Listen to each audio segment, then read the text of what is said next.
Assalamualaikum warahmatullahi wabarakatuh. Bismillahirrahmanirrahim. Alhamdulillahi rabbil alamin. Wa bihi nasta'inu ala umurid dunya waddin. Wassalatu wassalamu ala asyrafil anbiya'i wal mursalin. Sayyidina Muhammadin wa ala alihi wa ashabihi ajma'in. ولا حول ولا قوة إلا بالله العلي العظيم. اللهم إنا نسألك الهدى والتقى والعفاف والغنى.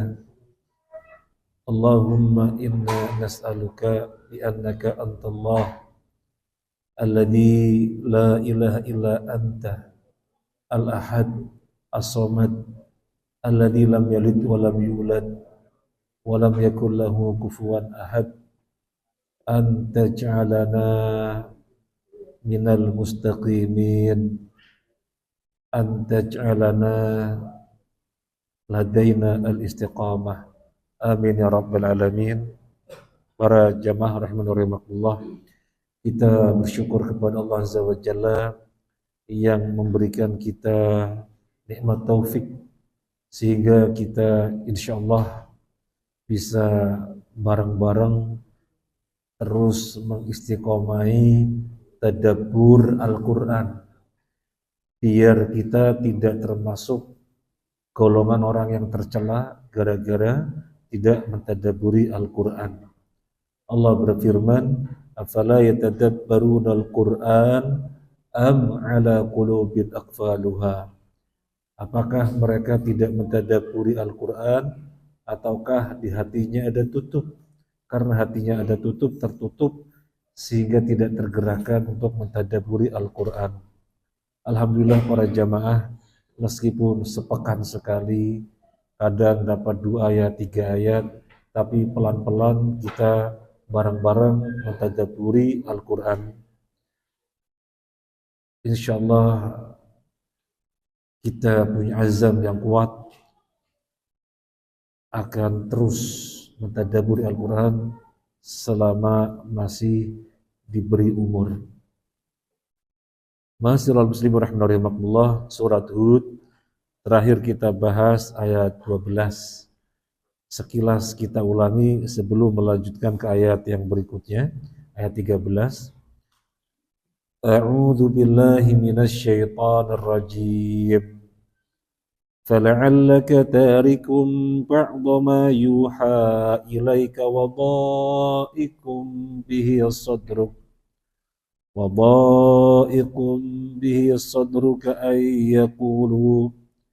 أَن يَقُولُوا لَوْلَا أُنزِلَ عَلَيْهِ كَنزٌ أَوْ جَاءَ مَعَهُ مَلَكٌ إِنَّمَا أَنْتَ نَذِيرٌ Wallahu ala kulli syai'in wakil.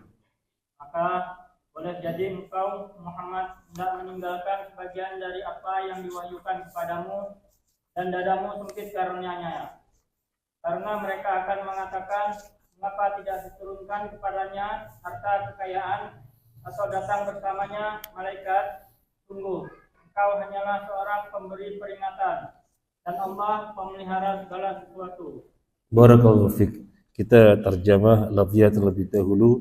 Fala'allaka, maka bisa jadi kamu tarikun meninggalkan ba'dha ma yuha, sebagian apa yang diwahyukan, ilaika kepadamu, wadhaikun dan sempit, bihi dengannya, sodruka dadamu, ayyaqulu di mana mereka mengatakan laula unzila alaihi kanzun, kenapa tidak diturunkan kepada dia kanzun, harta yang sangat banyak, au jaa atau datang, ma'ahu bersamanya malakun malaikat, innama anta nadhir, sesungguhnya kamu hanyalah nadhir, pemberi peringatan. Wallahu, dan Allah, ala kulli syai'in, terhadap segala sesuatu, wakil, dan yang disandari. Berat sekali dakwah Nabi Sallallahu Alaihi Wasallam. Mereka mengatakan apa? Kok utusan Tuhan seperti itu? Kok utusan Allah miskin? Yang namanya utusan Allah kan sangat dekat kepada Allah. Mestinya kan kaya raya, bergelimang dengan harta fasilitas. Kok miskin? Mestinya kan rumahnya dari emas, dari perak. Kok rumahnya dari pelepah korma? Kemudian mereka juga mengatakan, yang namanya Rasul, utusan Allah, mestinya kemana-mana didampingi malaikat. Ada malaikat yang membarenginya, sehingga orang-orang tahu, oh itu utusan Allah, makanya dibarengi oleh malaikat. Lu utusan Allah kok sama kayak kita, gak ada bedanya. Yo makan, yo minum, yo ke pasar. Apa bedanya?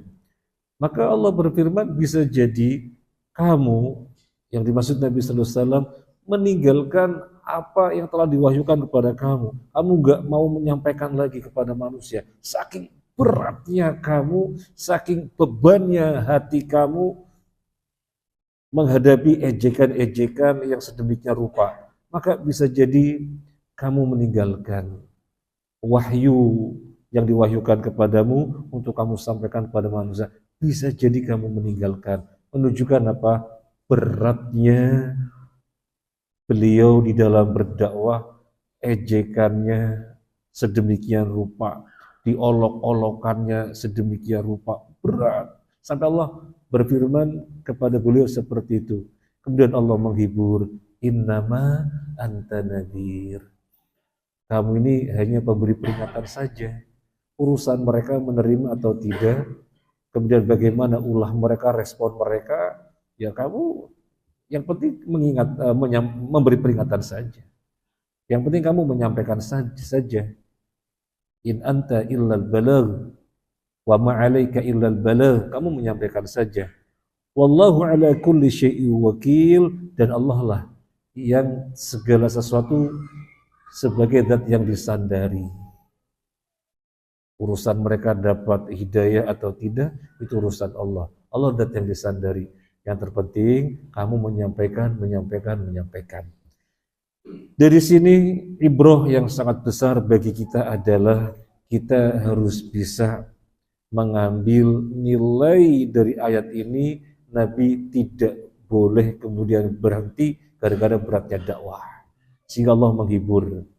Bisa jadi kita diejek, kita diolok-olok, kita dikata-katain, sehingga kita kemudian berpikir, wis sakarep-karepe, nggak mau ya sudah, aku nggak akan menyampaikan lagi. Keliru, nggak boleh, harus terus menyampaikan. Tapi nanti diolok-olok, tapi nanti dikucil dan seterusnya, terus nggak boleh. Upayakan sehikmah mungkin. Nabi orang yang paling baik, sampai kebaikan akhlaknya Allah menyatakannya dalam Al-Quran, wa innaka la'ala khuluqin adzim. Sesungguhnya kamu di atas budi pekerti yang sangat agung. Itu pun tidak menjadikan semua orang suka. Apalagi kita yang bukan Nabi. Apalagi kita yang kekurangannya sangat banyak sekali. Maka sudah sangat wajar kalau orang banyak tidak suka kepada kita kalau kita dakwah. Gak ada masalah, jangan berhenti. Nabi ditegur, bisa jadi kamu gak akan menyampaikan. Terus saja sampaikan, kamu kan pemberi peringatan saja. Dan sudah kita sampaikan pada pertemuan yang lalu, terkait dengan ini, surat Yusuf, ayat 110.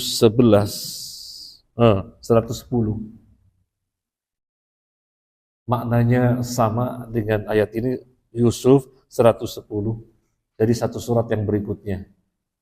Hud surat 11, Yusuf surat 12. Hatta idza stai'asar rusulu wa dhannu annahum qad kudzibu ja'ahum nasruna fanujjiya man nasya' wa la yuraddu ba'suna 'anil qaumil mujrimin. Sehingga apabila para rasul tidak mempunyai harapan lagi tentang keimanan kaumnya dan telah meyakini bahwa mereka telah didustakan, datanglah kepada mereka para rasul itu pertolongan kami, lalu diselamatkan orang yang kami kehendaki, dan siksa kami tidak dapat ditolak dari orang yang berdosa. Allah berfirman tentang para rasul, hatta idza asar rusul, hingga ketika asa, gak ada harapan, hopeless atau putus asa, di mana kaumnya akan beriman. Apakah para rasul putus asa? Tidak mungkin para rasul putus asa. Tetapi diungkapkan dengan demikian karena sedemikian rupa balelonya kaumnya. Sampai di dalam tafsir Sa'di bisa jadi, Syekh Sa'di mengatakan dengan bisa jadi rasul-rasul itu secara manusiawinya, bahasa kita, putus asa, gak ada harapan. Karena kaumnya sedemikian rupa balelonya, melawannya, menentangnya. Sudah begitu, tidak Allah timpakan adab. Dibiarkan terus semakin menjadi. Allah belum timpakan adab juga. Mereka semakin menjadi. Sampai pada satu titik yang para rasul merasa berat sekali, baru Allah turunkan pertolongan. Ja'ahum nasruna. Datanglah pertolongan kami kepada para rasul ketika para rasul sudah sampai pada titik yang dirasakan sangat berat sekali. Maka demikian pula kita terus saja, terus urusan hidayah, urusan Allah. Jangan perkataan mereka, ejekan mereka, olok-olok mereka menjadikan kita down. Jangan. Nah, kemudian faedah yang lain, ini Rasul butuh dihibur, Rasul butuh dikuatkan. Maka tentunya kita jangan sampai kita dibiarkan tanpa saling menguatkan sesama kita. Jangan sampai kita dibiarkan tanpa saling peduli sama kita di dalam dakwah. Jangan. Rasul butuh dihibur dan Allah menghiburnya. Maka demikian pula kita. Kalau kita mengetahui ada sebagian kiai, sebagian ustadz, mereka sedang berdakwah sedemikian rupa, perlawanan dari kaumnya, dan kita diam saja, kita keliru. Beliau butuh motivasi, sugesti dari kita semuanya. Butuh dihibur, butuh dikuatkan. Pada saatnya nanti insya Allah balikan hati mereka, awalnya memusuhi menjadi menyayangi. Tidak sedikit ucapan para sahabat yang awalnya memusuhi Nabi. Di antara mereka mengatakan, Muhammad sebelum ini adalah orang yang paling aku benci di muka bumi. Kini dia menjadi orang yang paling aku cintai di muka bumi. Negeri ini, Mekah, adalah negeri yang paling aku benci. Kini Mekah menjadi negeri yang paling aku cintai. Banyak ucapan-ucapan para sahabat yang sebelumnya kafir dan masuk Islam, sebelumnya musuh, menjadi teman setia Nabi Sallallahu Alaihi Wasallam. Kita ada sedikit barangkali pengalaman dan barangkali bermanfaat kalau diceritakan. Pernah diminta untuk ngisi kajian di sebuah komunitas. Saya bilang yang sudah ngisi siapa saja. Dan disampaikan yang sudah ngisi siapa saja. Kemudian saya bilang berarti belum ada materi akidah. Kalau saya minta ngisi materi akidah. Kalau nggak mau, ya saya nggak mau. Kemudian dipersilakan ngisi materi akidah. Yang datang banyak, 100 orang. Karena ini komunitas besar. Kemudian kita ngisi pertemuan yang kedua, ketiga, semakin berkurang, semakin habis. Kita sampaikan kepada koordinatornya terus saja, terus. Mereka menghindari materi ini karena mereka belum paham. Nanti kalau mereka sudah paham, insya Allah menjadi terbuka dan mau belajar. Kemudian ada suara-suara keras alirannya dan macam-macam. Tetapi Masya Allah ini koordinatornya menguatkan sehingga kita pun selalu datang. Masya Allah. Sekarang kembali semuanya dan malah mereka bisa mengatakan perkataan yang kurang lebihnya kami sekarang paham. Setelah ngaji di sini kami paham, tapi kami berat di kampung. Gimana seperti itu? Pada mengaku seperti itu. Nah ini insya Allah tidak lain adalah taufik dari Allah Azza wa Jalla. Yang terpenting kita berupaya masuk secara hikmah. Diejek, diolok-olok sesuatu yang biasa. Ini sampai separuh nggak mau datang nggak apa-apa. Yang mau saja pada saatnya nanti ketika mereka terbuka, hidayah masuk, nanti mau belajar. Terus seperti itu. Dan kita saling menguatkan dengan koordinatornya. Alhamdulillah Allah berikan pencerahan sehingga mereka tercerahkan, mau terbuka. Baik, yang berikutnya kita lanjutkan ayat 13. Ayat 13. Am yaquluna iftarah Qul fa'atu bi'ashri suwarin mithlihi muftarayatin wad'u man istata'tum min dunillah in kuntum sadiqin. Bahkan mereka mengatakan, ya Muhammad telah membuat-buat Al-Quran itu. Katakanlah, kalau demikian, datangkanlah 10 surah semisal dengan Al-Quran yang dibuat-buat. Dan ajaklah siapa saja di antara kamu yang sanggup selain Allah, jika kamu orang-orang yang benar. Am ataukah yaquluna mereka mengatakan iftarahu, dia membuat-buatnya, dia membikin-bikinnya.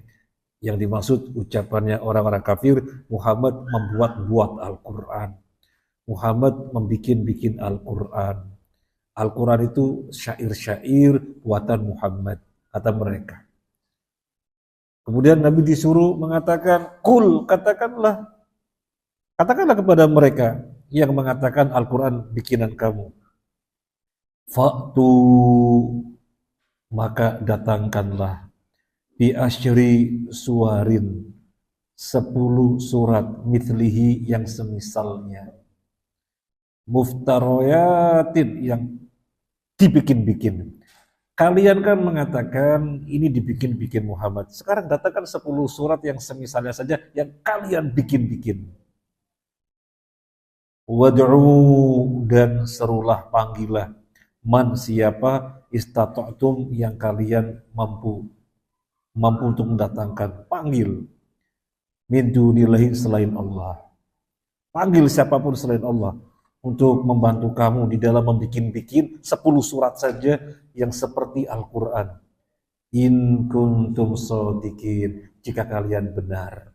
Jadi Nabi disuruh mengatakan demikian ketika mereka ngolok-olok seperti itu. Pada ayat yang sebelumnya diinformasikan kepada kita di antara ucapan olok-olokan mereka, utusan Allah kok miskin, mestinya kan berlimpah kekayaan. Wong kesayangan Tuhan kok miskin. Utusan Allah kok seperti itu, sama kayak kita makan minum jalan di pasar. Yang namanya utusan Allah kemana-mana dibarengi malaikat. Nah, di antara ejekan yang lainnya adalah mereka mengatakan Al-Quran ini bikinan Muhammad. Al-Quran bikinan Muhammad. Yang diharapkan oleh mereka apa? Apanya kemudian dijadikan pedoman, kemudian dibaca-baca. Ya buat apa? Kemudian diperhatikan, dinyatakan sebagai sandaran. Oh, pikiran-pikiran Muhammad kok. Sama saja orang-orang Arab bersyair, bersastra. Ya sama aja. Bikin pikiran Muhammad. Jadi mereka demikian sangat merendahkan Al-Quran. Padahal Al-Quran kalamullah, firman Allah.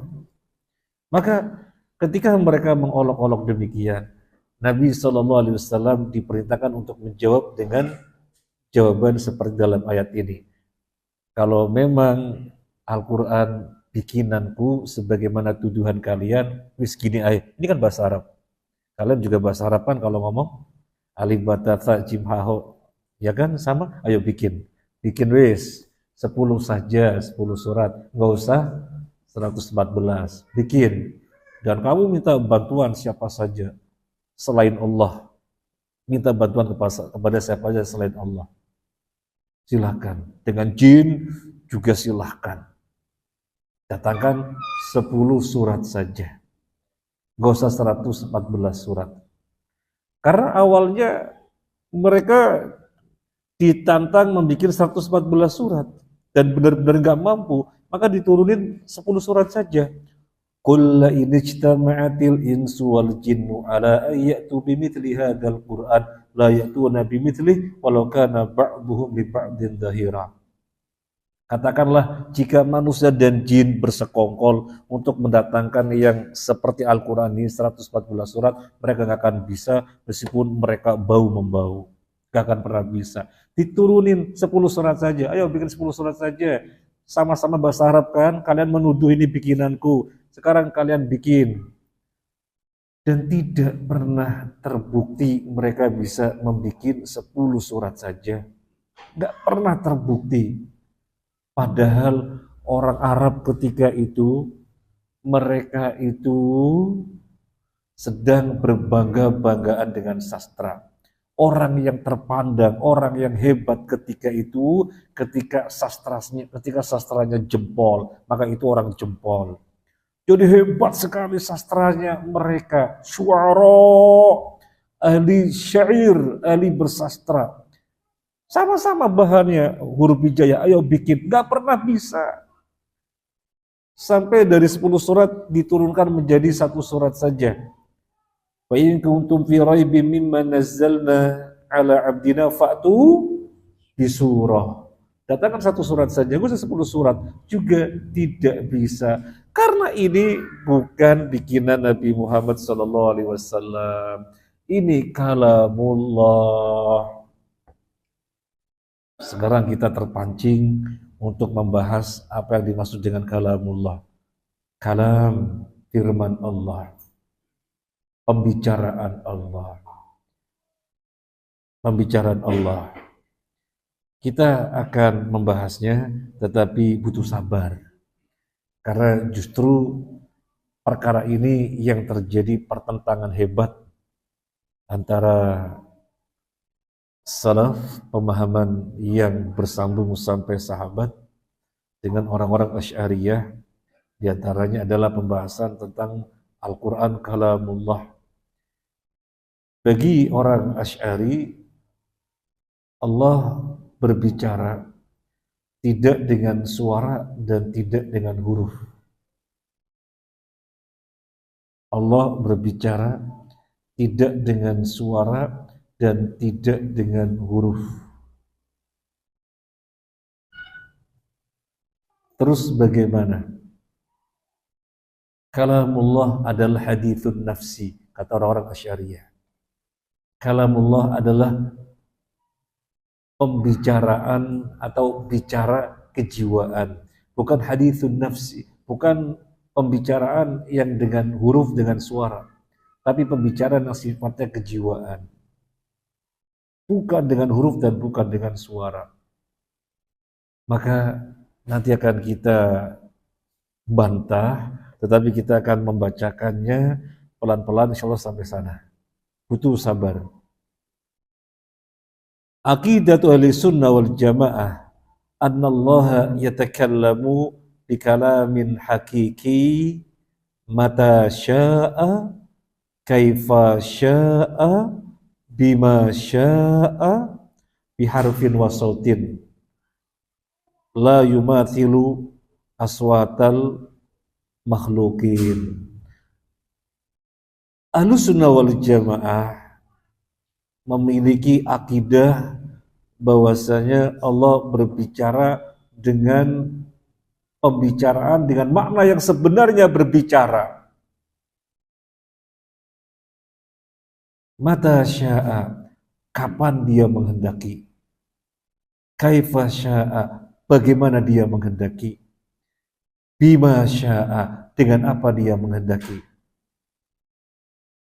Kalamnya biharfin, dengan huruf, wasautin, dan dengan suara. Tetapi tidak sama dengan makhluk. Tidak sama dengan makhluk. Penjelasan mata sya'a. Apa artinya mata sya'a? Allah berbicara mata sya'a. Apa artinya mata? Kapan? Kapan dia menghendaki? Maka Allah berkehendak kapan berfirman, maka dia berfirman. Mata sya'a.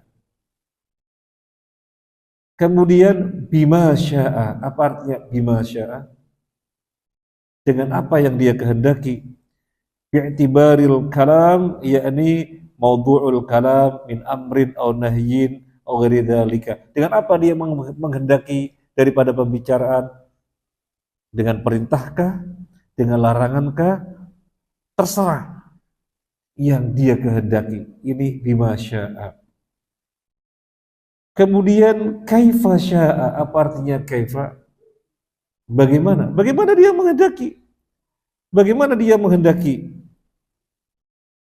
Bagaimana dia menghendaki berbicara? Maka dia berbicara. Yakni alal kaifiyah. Bagaimana berbicaranya, terserah Allah bagaimana Allah menghendakinya. Wasifah, kemudian keadaan berbicaranya bagaimana, terserah Allah. Dan Allah berbicara dengan huruf dan dengan suara, la yusyabbihu aswatal makhlukin, yang tidak sama, yang tidak serupa, yang tidak mirip dengan suara makhluk. Dalil bahwasanya Allah berbicara dengan huruf. Wa idz qala Allahu ya Isa ibn Maryam, dan ingatlah ketika Allah berbicara ya Isa ibn Maryam. Ada huruf apa enggak? Ada huruf. Dan yang namanya berbicara itu susunan huruf dan dengan suara. Misalnya, apakah dikatakan berbicara orang bisu? Orang bisu ditanya, misalnya siapa? Ditanya, dia jawabnya, apakah dia dikatakan berbicara? Tidak. Yang namanya berbicara itu ada huruf, ada suara. Dan di sini Allah berfirman, wa idz qala Allahu, dan ingatlah tatkala Allah berbicara, ya Isa ibn Maryam, wahai Isa putra Maryam. Maka menunjukkan dengan huruf. Kemudian mana yang menunjukkan dengan suara? Li'anna Isa yasma'u ma qala, karena bisa mendengarkan apa yang Allah bicarakan. Nabi Isa mendengar apa yang Allah bicarakan, berarti Allah berbicara dengan suara. Berarti Allah berbicara dengan suara. Tetapi tentunya la yumathilu aswatal makhlukin. Suara Allah tidak menyerupai suaranya makhluk. Dan Allah qala, karena Allah berfirman, laisa kamitsli syai'un wa huwas samiul basir. Allah tidak serupa dengan sesuatu apapun. Kemudian contoh Allah berbicara kaifa sya'a, contoh yang lain. Allah berbicara kaifa sya'a, bagaimana dia menghendaki. Contoh, wa nadainahu min janibi turil aymani wa qarrabnahu najiyya. Ini surat Maryam ayat 52. wanadainahu, dan kami memanggilnya min janibit turil aimani, dari sisi kanan gunung Tursina. Ini kaifa sya'a, bagaimana Allah berbicara, Allah menghendaki berbicara dengan cara bagaimana dari sebelah kanan Bukit Tursina. Disebutkan di dalam tafsirnya, banyak yang mentafsirkan, wanadainahu min janibi tur ay al-jabal al-ayman ay min janibi al-ayman min Musa hina dhahaba yabtahi min tilkan nar jadwah. Nabi Musa melihat ada terang-terang api nyala didekati, kemudian disitulah Allah memanggilnya. Posisi Nabi Musa di mana? Posisi Nabi Musa di mana? Dari sisi kanan Gunung Tursina. Ini Gunung Tursina, ada sisi kanan dari sisi kiri. Di mana Allah menyerunya dari sisi kanannya. Ini kaifa sya'a. Ini kaifa sya'a. Allah berbicara bagaimana dia menghendaki. Dipanggil dari sisi kanan Gunung Tursina. Wa najainahu min janibi turil aiman. Dari sisi kanan Gunung Tursina. Kemudian wa qarrabnahu najiyya. Apa yang dimaksud dengan wa qarrabnahu najiyya? Wa qarrabnahu najiyya. Dan kami mendekatkannya, dan kami mendekatkan dia kepada kami najiyya, dengan pelan-pelan. As-Suddi mengatakan, As-Suddi itu murid Ibnu Abbas. As-Suddi mengatakan, adkhala fis sama fakallama wa an Mujahid nahwahu. Dan juga Imam Mujahid mentafsirkan demikian. Imam Mujahid siapa? Murid Ibnu Abbas. Wa qarrabnahu najiyya. Nabi Musa diangkat ke langit, kemudian Allah berbicaranya dengan lebih dekat. Wa qarrabnahu, dan kami dekatkan dia, najiyya, kami berbicaranya secara lebih dekat. Jadi Allah berbicara kaifa sya'a, bagaimana yang dia menghendaki. Yang pertama tadi menghendaki dari sebelah kanan Bukit Tursina. Dan yang kedua menghendaki Nabi Musa diangkat ke langit, kemudian didekatkan dan berbicaranya secara lebih dekat. Wa nadainahu min janibi turil aiman wa qarrabnahu najiyya. Ini yang mentafsirkan siapa? Para ulama salaf, ulama tabi'in, murid Ibnu Abbas, muridnya sahabat. Jadi di pemahaman sampai kepada sahabat demikian pemahamannya. Kemudian kita akan membacakan lebih lanjut, butuh pelan-pelan. Ya, butuh pelan-pelan. Qala Syekhul Islam Ibnu Taimiyah rahimahullah taala tentang itsbatul kalam lillahi ta'ala, tentang penetapan al-kalam sebagai firman Allah. Tentang penetapan al-kalam sebagai firman Allah. Al-Quran kalamullah. Al-Quran kalamullah. Al-Quran adalah kalamullah, pembicaraan Allah. Dan di sini maknanya bukan makhluk. Loh, kalamullah, pembicaraan Allah. Kok dikatakan bukan makhluk? Gimana memahaminya? Rasulullah, utusan Allah. Rasul makhluk. Naqatullah, ontanya Allah, onta makhluk. Masjid, Baitullah, rumahnya Allah. Masjid makhluk. Khalid bin Walid dijuluki Saifullah, pedangnya Allah, pedang makhluk. Kok bisa memahami kalamullah, ucapannya Allah, tapi bukan makhluk? Iya, bukan makhluk. Iya, bagaimana memahaminya? Itu tadi semuanya makhluk. Baitullah, kemudian Naqatullah, ontanya Allah, Saifullah, pedangnya Allah. Itu semuanya makhluk. Rasulullah. Kok kalamullah, kalam Allah bukan makhluk? Bukan makhluk. Bukan makhluk. Mana dalilnya? Nabi sallallahu alaihi wasallam yang mengajari kita agar kita berlindung dengan kalimat-kalimat Allah, dengan kalamullah. A'udzu bi kalimatillahi tammati min syarri ma khalaq. Aku berlindung dengan kalimat-kalimat Allah. Kalau kalimat Allah makhluk, berarti Nabi ngajari kita kesyirikan. Berlindung kepada makhluk. Karena dia bukan makhluk, maka Nabi ngajari kita berlindung dengan kalamullah. Dia adalah sifat. Jadi yang disadarkan kepada Allah, Rasulullah, naqatullah, baitullah, saifullah, semuanya itu zat. Semuanya itu zat. Maka ketika disadarkan kepada Allah, memang semuanya makhluk. Adapun kalam, pembicaraan, gimana zatnya? Zatnya kalam. Zatnya kalam dikatakan makhluk. Gimana kalam ada zatnya? Enggak ada. Maka dia adalah kalamullah, dia adalah sifatnya Allah. Allah bersifat berbicara. Dan lebih jelas lagi, kita melihat di dalam surat At-Taubah, ayat yang ke-6 kalau nggak salah, yang paling bawah.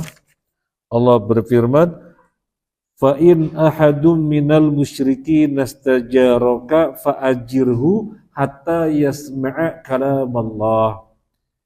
Dan apabila orang musyrik meminta perlindungan kepadamu, maka lindungilah dia, biar hidup di tengah-tengah kaum muslimin, biar mendengarkan Al-Quran. Dan Al-Quran dikatakan sebagai kalam Allah. Kalam Allah. Biar dia mendengarkan kalam Allah. Firmannya Allah. Firman Allah bukan makhluk, di mana kita disuruh berlindung kepada kalamullah, kepada kalimat-kalimat Allah. Nah, sekarang kita lanjut itsbatul kalam lillahi ta'ala. Syekhul Islam mengatakan wa qauluhu wa man asdaqu minallahi haditha. An-Nisa 87. Wa man asdaqu minallahi haditha. Dan siapakah yang lebih benar ucapannya daripada Allah? Yang antum garis bawahi apa? Wa man asdaqu minallahi haditha. Dan siapakah yang lebih benar daripada Allah ucapannya? Yang antum garis bawahi apa? Hadis, ucapan. Wal hadis fi lughatil Arab, di dalam bahasa Arab, al-kalam alladhi yakunu bi hurufin wa aswat. Dan yang namanya al-hadis di bahasa Arab. Al-hadis ini bahasa Arab. Dan Al-Quran dengan bahasa Arab. Al-Quran bahasa Arab. Allah menyatakan di dalam beberapa surat, dan beberapa ayat. Inna anzalnahu Qur'anan Arabiyya. Dan Allah berfirman, "Waman asdaqu minallahi haditha." Dan siapakah yang lebih benar dibandingkan Allah ucapannya? Jadi Allah berucap, berbicara, dan yang namanya pengertian hadis itu dengan huruf dan dengan saut. Jadi Allah berbicara dengan huruf dan dengan suara. Kemudian yang berikutnya, waman asdaqu minallahi qila, surat An-Nisa 122. Dan siapakah yang lebih benar daripada Allah? Qila. Apa artinya qila? Qila perkataannya. Dan siapa yang lebih benar perkataannya daripada Allah? Dan siapakah yang lebih benar daripada Allah perkataannya? Menunjukkan Allah berbicara. Qila. Kemudian wa idh qala Allahu ya Isa ibn Maryam, Al-Maidah 116. Dan ingatlah ketika Allah berfirman, wahai Isa Maryam. Dan ingatlah ketika Allah berkata, qala, wa idh qala. Wa idh qala Allah, dan ingatlah ketika Allah berkata, ya Isa ibn Maryam. Jadi Allah bersifat kalam, berbicara. Kemudian surat Al-An'am 115. Wa tammat kalimatu rabbika sidqan wa adla. Wa tammat, dan sempurnalah kalimatu rabbika, pembicaraan Tuhanmu, sidqan, jujur, benar, adla, adil. Firman Allah 114 surat ini semuanya sidqan dan adla, benar, tidak ada yang salah, tidak ada yang keliru. Mana yang halal dikatakan halal, mana yang haram dikatakan haram. Gak ada yang keliru, sidqa, sesuai dengan yang semestinya, dan adla, adil, gak ada kedzaliman. Ucapan Allah sidqa wa adla. Wa tammat kalimatu rabbika, dan sempurnalah pembicaraan Tuhanmu Al-Quran ini, sidqon wa adla, benar dan adil. Kemudian surat An-Nisa 164, wa kallamallahu Musa taklima, dan Nabi Musa, dan Allah benar-benar berbicara dengan Nabi Musa. Dan Allah benar-benar berbicara dengan Nabi Musa. Allah benar-benar berbicara. Berarti Allah bersifat kalam. Allah bersifat berbicara.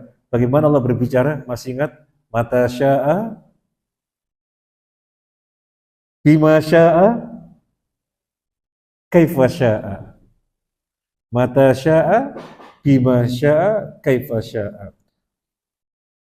Bagaimana Allah berbicara dengan Nabi Musa? Yang pertama, dari sebelah kanan, Bukit Tursina. Yang kedua, diangkat ke langit, lebih dekat Allah berbicara dengannya. Ini namanya kaifa sya'a. Bima sya'a, bagaimana bima sya'a? Ya dengan apa dia menghendaki, apakah perintah ataukah larangan. Mata sya'a, ya kapan dia menghendaki? Kapan dia menghendaki? Kalamullah itu azali.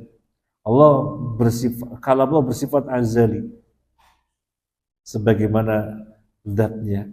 Tetapi Allah mata sya'a, kapan menghendaki akan berbicara. Kemudian yang berikutnya, walamma jaa Musa limiqatina wa kallamahu rabbuh, Al-A'raf 143. Dan ketika Nabi Musa datang ke miqat kami, Allah berbicara dengannya. Jadi Allah bersifat berbicara.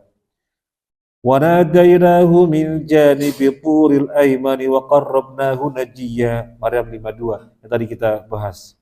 Kami memanggilnya, kami menyerunya dari sisi kanan Bukit Tursina, dan kami mendekatkannya lebih dekat kepada kami. Kami berbicara secara lebih dekat. Jadi Allah berbicara dengan dalil yang sangat banyak di dalam Al-Quran. Ini dinukil oleh Ibnu Taimiyah, banyak sekali. Allah bersifat berbicara, dan ada yang terang-terangan menyatakan berbicara, wa kallama, dan Allah berbicara. Yang selainnya qala, qila, hadis, semuanya maknanya berbicara. Semua maknanya Allah berbicara. Wa idza sa'ala sa'il ma huwa dalil ala anna Allah yatakallam bi sautin. Kalau ada penanya yang bertanya, terus dalilnya mana? Bahwasanya Allah berbicara dengan suara. Dalilnya mana? Qulna, kita katakan, hadhihi siyah fi lughatil Arab la takun illa bisaut. Bahasa Arab menjelaskan yang namanya yatakallam, yang namanya qala, itu pasti dengan suara. Fal qaul la yakunu illa bisaut. Dikatakan qala, qaul, kalam, di dalam bahasa Arab itu pengertiannya dengan bersuara. Wal munadatu bisyaklin akhas la takunu illa bisaut. Di dalam ayat tadi disebutkan Allah memanggil, ya Isa bin Maryam, dan Nabi Isa mendengar. Tidak mungkin Nabi Isa mendengar kalau tidak dengan suara. Jadi Allah berbicara dengan suara. Ini jelas maknanya gamblang. Bahasa Arab menunjukkan demikian. Sekarang kita merenung para jamaah. Ini Al-Quran. Allah turunkan untuk apa bagi kita?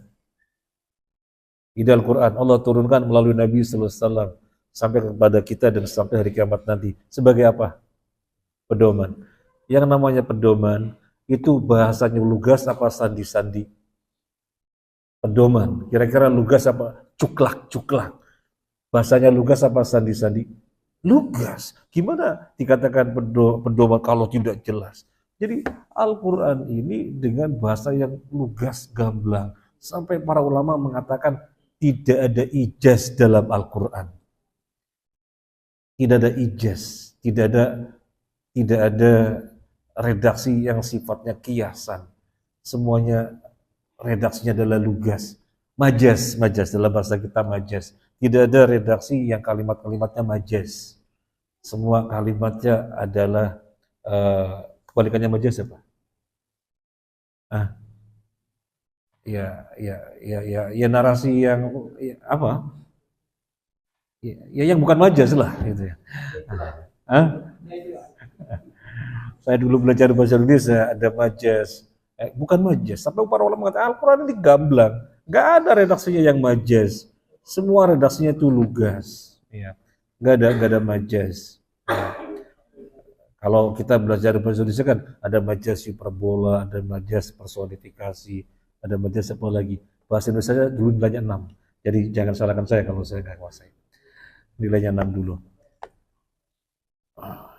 Tapi alhamdulillah saya dari dulu berusaha belajar nulis dan Allah kasih kekuatan sekarang nulis terus alhamdulillah. Nah, para jamaah rahimakumullah. Jadi qaul wa idz qala wa man ahsanu wa man asdaqu minallahi haditsa wa man asdaqu minallahi qila. Hadits, qaul, kalam itu bahasa Arab. Maka pengertiannya pasti dengan suara dan pasti pengertiannya dengan huruf. Itu pasti. Itu pasti. Nah, sekarang orang-orang Asy'ariyah kan mengatakan Allah berbicara tapi berbicaranya tidak dengan suara dan tidak dengan huruf. Terus Allah berbicaranya bagaimana? Allah berbicaranya adalah haditsun nafsi, bicara kejiwaan. Jadi para nabi langsung paham. Oh, maksudnya begitu, langsung paham. Saya menggambarkan yang dimaksud mereka itu seperti ini. Kita jalan-jalan di tengah malam, kemudian ada tulisan supermarket. Oh, tanpa dia berbicara kita supermarket. Saya membayangkan akidah mereka itu seperti itu. Jadi bukan Allah berbicara dengan huruf dan suara, tetapi haditsun nafsi. Para nabi langsung paham. Jadi haditsun nafsi. Maka terbantahkan. Sekarang begini, kalau Allah berbicara bukan dengan suara, bukan dengan huruf, tapi haditsun nafsi, bicara kejiwaan, di mana para nabi langsung paham, mestinya seluruh nabi isi kitabnya sama. Kenyataannya Taurat, Zabur, Injil, Quran beda apa tidak? Beda. Mestinya kan sama karena haditsun nafsi, bukan dengan suara, bukan dengan huruf, tetapi para nabi langsung memahami. Oh itu.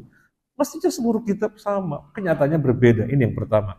Yang kedua, kalau pembicaraan Allah itu haditsun nafsi, di mana para sahabat, di mana para nabi, para rasul langsung paham, berarti para rasul mengetahui perkara gaib. Para rasul mengetahui seluruh apapun yang ada pada Allah, para rasul tahu. Padahal nggak ada yang mengetahui gaib kecuali Allah dan siapapun yang Allah izinkan. La ya'lamu man fis samawati wal ardi ghaiba illallah. Tidak ada yang mengetahui perkara gaib baik yang di langit dan di bumi kecuali Allah saja. Alimil ghaibi fala yudhiru ala ghaibi ahada. Allah dat yang mengetahui perkara gaib. Tidak pernah memperlihatkan kepada siapapun perkara gaib kecuali yang Allah izinkan saja.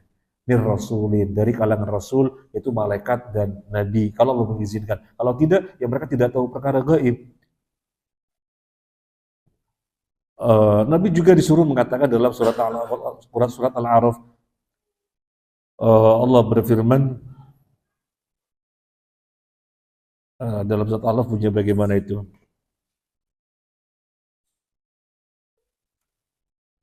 Jadi Nabi disuruh mengatakan bahwasanya dirinya tidak mengetahui perkara gaib.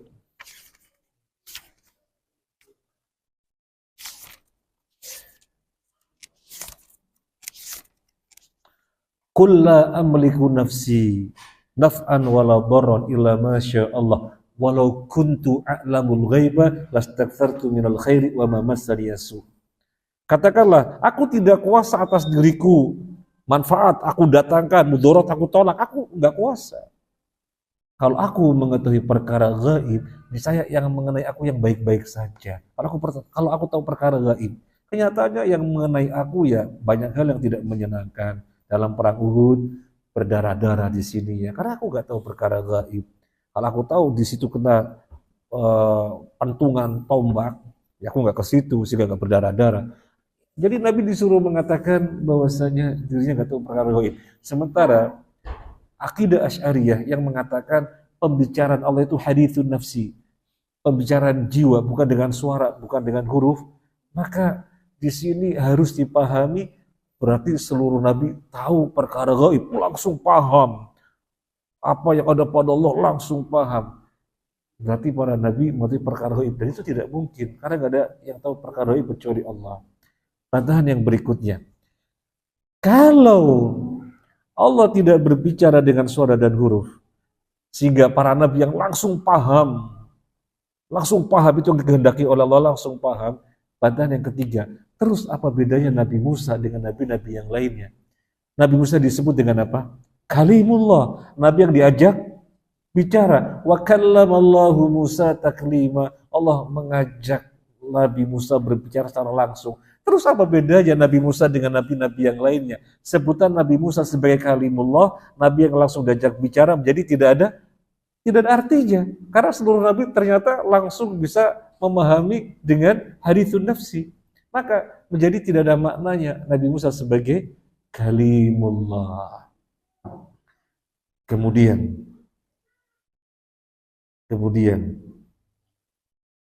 mereka mengatakan kalamullah tidak dengan suara dan tidak dengan huruf, tapi haditsun nafsi.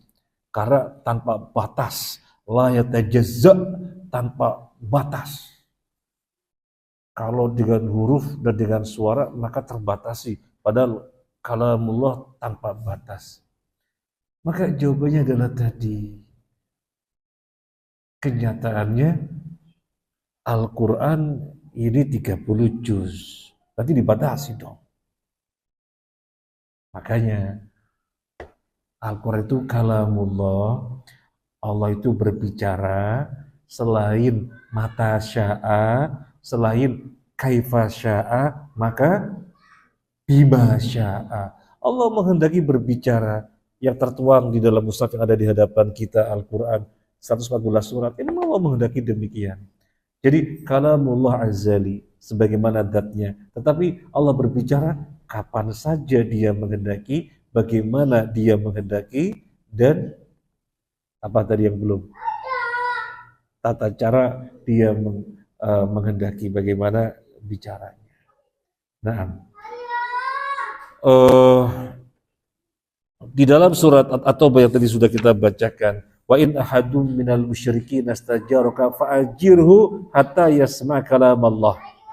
Kalau ada seseorang dari kalangan orang musyrik meminta perlindungan kepada Anda, lindungi dia biar mendengarkan kalam Allah. Maksudnya orang kafir datang minta perlindungan kepada Nabi, apa kata Allah? Lindungi dia, sehingga dia tinggal di tengah-tengah kaum muslimin. Di tengah-tengah kaum muslimin baca apa?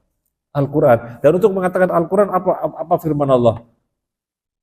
Hatta yasma'a kalam Allah, biar dia mendengarkan kalam Allah. Ini Al-Quran kalam Allah, dengan huruf, dengan suara. Loh, itu kan huruf dengan tinta, yang ditulis dengan tinta makhluk. Dengan suaranya Pak Yasin makhluk, dengan kertas makhluk. Tapi apa yang ditulis dengan tinta disuarakan dengan suara manusia, dan di atas kertas itu bukan makhluk. Itu kalamullah. Allah berbicara bima sya'a, dengan apa yang Dia kehendaki, dengan bahasa Arab, maka sampailah kepada kita. Allah berbicara bima sya'a, dengan apa yang Dia kehendaki. Dalam hal ini Allah menghendaki dengan bahasa apa?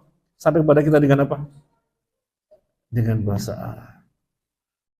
Nah, ya. Ini bisa kita sampaikan, semoga bermanfaat. Jadi sampai pada ayat berapa ini? 13 ya.